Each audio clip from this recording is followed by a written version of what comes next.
मेरे point of view से जो है, देश में दुनिया में जितना आतंकवाद है, जितनी मारकाट है, उसका सिर्फ और सिर्फ एक ही कारण है धर्म। अगर हम धर्म से निजात पा लें, अगर हम इस आस्तिकता से निजात पा लें, तो देश में दुनिया में हम शांति कायम कर सकते हैं।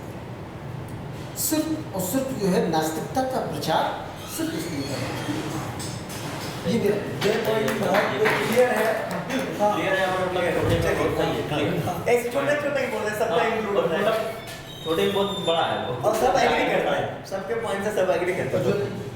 मैं चाहता हूँ कि डर खत्म हो लोगों के दिमाग में। ये धर्म के नाम पर जो डर बिठाया गया है, मतलब पहले तो भगवान को मानना शुरू करेगा, उसके बाद फिर भूत प्रेत, अंधेरे से डर लगेगा, डायन चुड़ैल और ये सारी चीज़ें, यहाँ तक कि सांप से और बिच्छुओं से भी लोग डरते हैं। इसकी वजह से केवल कि ये 6 फन वाला कालिया नाग रिश्ता टाइप की चीज़ें, ये सारी चीज़ें डर खत्म होनी चाहिए। सबसे मेन पॉइंट है। और किसी भी तरह का डर, वो धर्म से हो या किसी भगवान से हो, काल्पनिक भगवान से, ये टोटली नाजायज़ है मेरे ख्याल से। और दूसरी सबसे चीज़ है, प्राकृतिकता को बढ़ावा मिलना चाहिए। जो चीज़ प्राकृतिक है उसके पक्ष में दिया जाए। जो मतलब मेरे ख्याल से आदमी जैसे पैदा होता है तो उसके दिमाग में केवल एक ही थाट होता है, उत्सुकता, और धर्म उत्सुकता को ख़त्म करता जाता है धीरे धीरे। वो कहता है जो हमने लिखा हुआ है उसको आप मानते चलिए और अपना दिमाग बिल्कुल इस्तेमाल मत कीजिए। तो दिमाग इस्तेमाल करना ये प्राकृतिक आदमी के लिए, और उसको 100% करना चाहिए। धर्म इससे दूर करता है, इसलिए धर्म का काम जरूरी है। इसलिए हमको ये आगे बढ़ाना है, आगे बढ़ाना है। मुझे क्या लगता है, नास्तिकता की ज़रूरत सिर्फ तब तक है जब तक आस्तिकता कायम है, क्योंकि अपने आप में ये इंडिपेंडेंट थॉट नहीं है, ये सिर्फ और सिर्फ उसका खंडन है।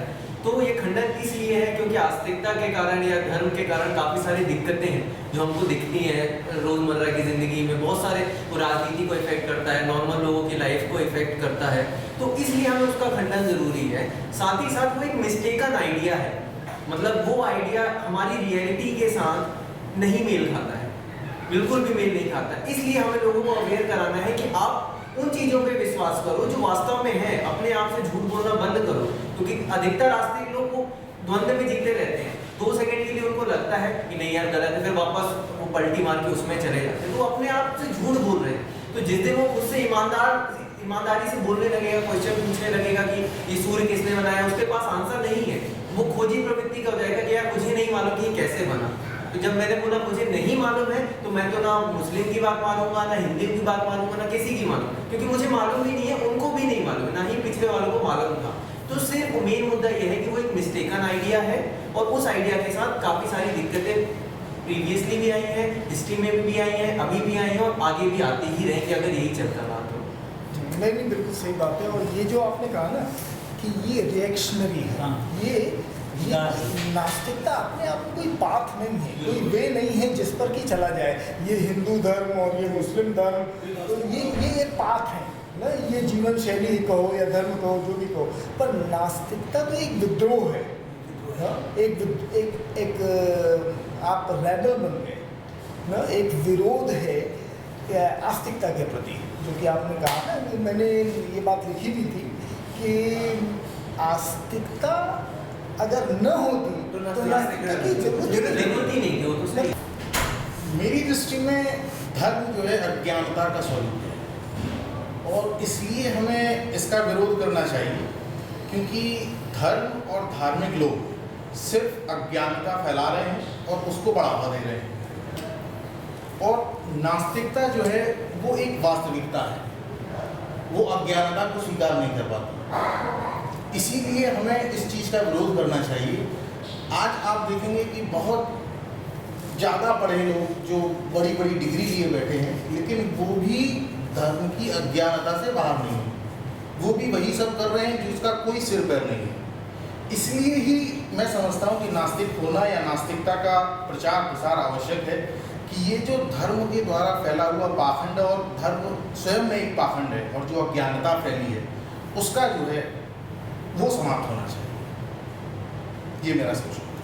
और इसमें मैं एक और अपने में जोड़ना चाहूँगा, जो स्त्री पुरुष में असमानता है उसको भी धर्म ने दृढ़ बनाया है। तो उसको भी पहले अगर ही किया है। हाँ पहले ही किया है। पहले अगर हम धर्म का विरोध करेंगे तो स्त्री पुरुष में भी समानता आने लगेगी। तो ये हमने किसी ने नहीं बोल पाया। एक चीज ये है क्लियर, मतलब मेरे को जो लगता है कि नास्तिक होना और धर्म विरोधी होना दोनों अलग अलग चीजें हैं। ये अलग नहीं, अभी तो वही बात हुई कि नास्तिकता धर्म के विरोध में नहीं, धर्म का नास्तिकता विरोधी जो है वो नास्तिकता है। ईश्वर के अस्तित्व के विरोध में है, नहीं, उसका रिएक्शन नहीं, ये नहीं करता है कि नास्तिकता धर्म के विरोध असल में में क्या है। है? नास्तिकता का ब्रॉड डेफिनेशन है, सिर्फ वो निरीश्वरवाद हो जाएगा। ईश्वर को विरोध करना निरीश्वरवाद है, और नास्तिकता का मतलब सारे अंधविश्वासों का विरोध करना। अंधविश्वास तो उसको नकार देना, मतलब वो है ही नहीं। नहीं, सबसे बड़ी बात ये इस तरह के धर्म भी हैं जहाँ पर कि ईश्वर के अस्तित्व की कल्पना नहीं नहीं, पर फिर भी उनमें भी उतने ही अंधविश्वास, उतनी ही बुराइयां, उतनी कष्ट है। तो वो उसमें फैली हुई है। तो सवाल इस बात का नहीं है। अब कोई अगर मान लीजिए हम ईश्वर को नहीं मानते, मैं तो ज्योतिष को मानता हूँ, मैं सूर्य चंद्र ग्रह को, शनि बड़ी साढ़े साथी को मानता हूँ, राहु केतु को मानता हूँ, ईश्वर को नहीं एक मानता। आर्टिकल और नहीं, मतलब ईश्वर को नहीं मानता, पर ब्राह्मण है और बलियां है और हाँ। इसको नहीं मानते। जातिवादी बहुत जाति है, मैं वो ईश्वर को भले ही माने या न माने। तो इस तरह की जो बातें हैं, या फिर आत्मा को मानते हैं, हाँ। परलोक को मानते हैं, पुनर्जन्म को मानते हैं, ईश्वर को नहीं मानते, तो ये सब भी अंधविश्वासी हैं ना। तो अच्छा, और दूसरी बात ये कि ईश्वर का परिचय किसने दिया, आपको बताया किसने कि ये ईश्वर है? ये काम धर्म ने किया है। इसलिए धर्म जो है वो अधिक दोषी है, क्योंकि वही तो बता रहा है ना। ये सब ग्रंथ रचे, ये झूठे उपन्यास जो कि एक काल्पनिक ईश्वर का सिद्धांत है। अगर धर्म न होता तो आपको बताता ही कौन कि ये हमें नास्तिकता की जरूरत ही नहीं। मतलब मैं इस पॉइंट से थोड़ा मतलब काउंटर में हूँ कि अगर धर्म नहीं होता तो ईश्वर बताता था। हाँ। ईश्वर की जो कल्पना है वो उत्सुकता से आई है, मतलब हमारी जो मस्तिष्क का हाँ। खोजी प्रवृत्ति है। हाँ, ईश्वर कंप्लीट जैसे बच्चा पैदा हो, उसको ना बताया उसको जंगल में छोड़ा जाए, सिर्फ उसको उतना खाना और रहने सहने के लिए दिया जाए, वो देखेगा ये मैं रेत के टीलों से बना देता हूँ, वो अंधविश्वास। तो वो उसने बनाया, क्रिएट किया। जब वो पहाड़ को देखेगा, वो क्वेश्चन पूछेगा ये पहाड़ किसने बनाया, चंद्रमा किसने बनाया, तो उसके अंदर अपने आप स्वतः ही वो थॉट आ जाएगा कि इसको भी किसी ने बनाया होगा। अगर मैंने ठीक यही ब्लॉग लिखा है कि वास्तव में ईश्वर की कल्पना कहाँ से आई, जो प्राकृतिक रहस्य थे हाँ, उसको ढूंढने के लिए कि जब आप सडनली बारिश होना शुरू हो जाती है, आंधी आ जाती है कभी, तो कभी जलने लग जाता है, तो मनुष्य ने सोचा कि कोई ना कोई शक्ति है। Exactly. ईश्वर की कल्पना वहीं से हुई। हाँ। पर मैं जो बात कह रहा हूँ ये बात सही है, ईश्वर की कल्पना धर्म के पहले हुई, धर्म बाद में आया, पर उसका परिचय जो धर्म। आज के आपको जनरेशन मिला, मुझको मिला, या और बच्चों को मिल रहा है, और लोगों को मिल रहा है, वो किसके द्वारा मिल रहा है? ये भोंपा किसने लगाया है? लाउड स्पीकर जो लगाया है, ये थोड़ी भगवान ने बोला था। नहीं, ईश्वर धर्म के साइड इफेक्ट्स हो गए। ये असल में एक धर्म ने ईश्वर का परिचय दिया, उसको प्रसार किया कि देखो तुम ये करोगे तो ये मिलेगा, ये नहीं। भ्रष्टाचार का मूल जो है वो तो धर्म ही है। आप ये देखो, भगवान को ये जो मन्नत चढ़ाई जाती है, वो क्या कहते हैं, मन्नत पूरी हो गई, मैं 11 रुपए का भोग लगाऊंगा हनुमान जी को, मंगलवार को, शनिवार से भगवान ने तो ये आप सोचिए, ये करप्शन यहीं से स्टार्ट हो गया। अगर भगवान यही की तो रक्षा रक्षा नहीं है। करते। लेकिन मेरा मानना ये है कि ईश्वर की मनुष्य को जरूरत क्यों पड़ी? जब जरूरत पड़ी, जब उसने कोई काम करने की उसकी इच्छा उत्पन्न हुई, तो उसको असफलता का डर हुआ कि मैं कहीं असफल ना हो जाऊं, तो उस डर से निकलने के लिए उसने ईश्वर की कल्पना की। देखिए मेरे को सफलता हर तरह की परिकल्पना, फिर क्या होगा? आपकी परिकल्पना मुझे अलग है। कोई भी नहीं, कोई एक रीजन फिर क्या होगा? आत्मा का हुआ, उसने अमरता की भावना आई, मृत्यु का डर हुआ उसको कि मृत्यु, तो उसने आत्मा की कल्पना कर दी, और आत्मा मारा, तो इन दोनों से वो मुक्त हो गया। अच्छा, हम ईश्वर की परिकल्पना को ही धर्म मान लेते हैं, वो भी एक धर्म नहीं हो सकता। क्यों नहीं? धर्म जो है, धर्म में जो मनुष्य के अंदर की उत्सुकता थी, मनुष्य के अंदर की उत्सुकता और खोजी प्रवृत्ति, तो धर्म ईश्वर गढ़ सकने की जो एबिलिटी थी, लेकिन उसको एक्सप्लॉइट किया है। लेकिन धर्म ने क्या किया? धर्म भी तो यही जवाब देता है, फिर तरह तरह की जवाबें देता है। धर्म भी तो देता है कि अब जैसे बारिश होती है तो इंद्र देवता करवाते हैं, तो ये धर्म भी तो देता है जवाब। हाँ, तो ईश्वर की परिकल्पना को हम धर्म नहीं कर सकते। असल में कुछ चालाक लोगों ने, धूर्त लोगों ने धूर्त लोगों ने वही धर्म है। इसी को एक्सप्लॉइट किया है। भय को, हाँ, ईश्वर की परिकल्पना ही भय को कैश करने के लिए ना व्यक्ति के ये भय एक सहज ह्यूमन नेचर है। भाव है, तो वो तो होता है। उसको कैश करने के लिए कुछ धूर्त किस्म के लोगों ने ये सब शास्त्रों की ग्रंथों की रचना करी, उनको control जिसमें कि करना। हाँ ये कि उनको लालच दिया ना, भय और लालच उसी को जो है बुलाया जा रहा है।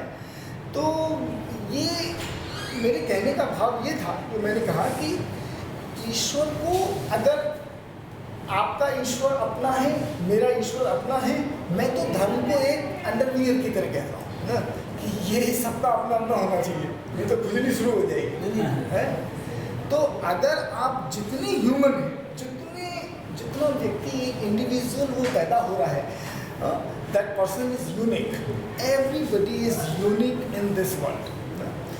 तो अगर आपका अपना धर्म है, आपका अपना ईश्वर है, किसी को कोई समस्या ही नहीं है। पर यहाँ सारी समस्या जो आपने बात की कि मेरा धर्म बेस्ट है ना, आप मेरा सोचो कि भगवान सबसे बड़ा। कितना बड़ा वायलेंस है कि जहाँ आप ये कह रहे हैं कि मेरा धर्म बेस्ट है।